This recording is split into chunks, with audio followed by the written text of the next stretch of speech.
கடந்த ஒரு மாத ஆட்சியில் மக்கள் மனதை கவர்ந்த ஒரு முதல்வராக தமிழக வெற்றிக் கழக தலைவரும் தமிழக முதல்வருமான விஜய் இருந்து வருகின்றார். அவரை தூற்றுபவர்களை பற்றி நாங்கள் ஒருபோதும் கவலைப்பட மாட்டோம்.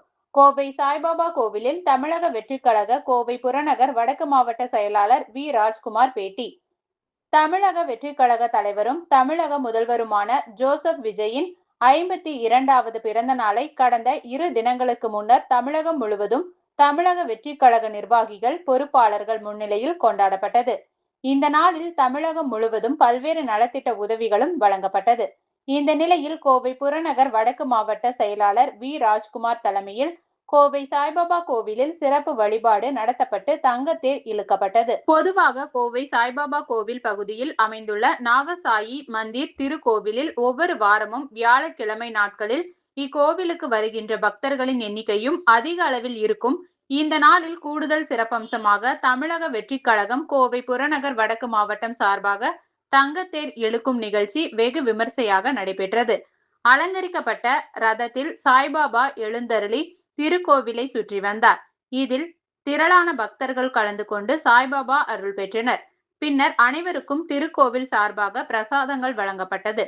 இந்த நிகழ்ச்சியில் தமிழக வெற்றிக் கழக புறநகர் வடக்கு மாவட்ட செயற்குழு உறுப்பினர் கார்த்திக், தமிழக வெற்றிக் கழக மாவட்ட தொண்டரணி மகேஷ்குமார், கணேஷ்குமார், ஆதவ் ராஜ், அம்பிகா சரவணன் மற்றும் விக்னேஷ் பிரபு உள்ளிட்ட பலர் கலந்து கொண்டு தங்கத்தேரை வடம் பிடித்து இழுத்து வந்தனர்.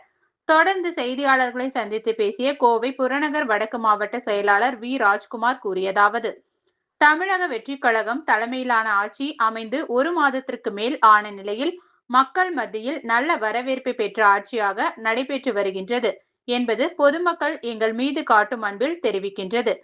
எத்தனை நல்லது மக்களுக்கு செய்தாலும் குறை சொல்ல வேண்டும் என்ற எண்ணம் கொண்டவர்கள் குறை கூறி கொண்டுதான் இருப்பார்கள். அதனை தமிழக வெற்றிக் கழக தலைமை முதல் அடிப்படை உறுப்பினர் வரை யாரும் கவலை கொள்ள வேண்டாம் என்று தலைவர் விஜய் தெரிவித்துள்ளார்.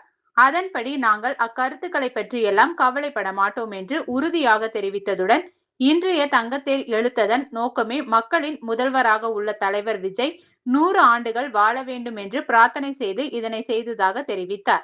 புறநகர் வடக்கு மாவட்ட செயலாளர் தமிழக வெற்றிக் கழகத்தின் தமிழக முதல்வர் ஸ்ரீ ஜோசப் விஜய் அவர்கள் பிறந்த நாளை முன்னிட்டு கோவில் பிரசித்தி பெற்ற சாய்பாபா கோவிலில் தங்கரதம் இழுத்து அவர் நீரடி வாழணும்னு சொல்லி நாங்கள் எல்லாரும் வேண்டி தங்கத்தை எழுதியிருக்கோம். அவரோட பிறந்த நாளை முன்னிட்டு நிறைய நலத்திட்ட உதவிகளும் சரி, ரத்த தான முகாம், நிறையா திட்டங்கள் எல்லாம் செஞ்சுட்டு இருக்கோம். சிறப்பாக மக்களோட ஆதரவோடு அவரோட ஆட்சி நல்லா நீடோடி இன்னி 15 வருஷம் நீடிக்கணும்னு சொல்லி நாங்கள் எல்லாரும் வேண்டிக்கிறோம். நலத்திட்டம்னா அரசு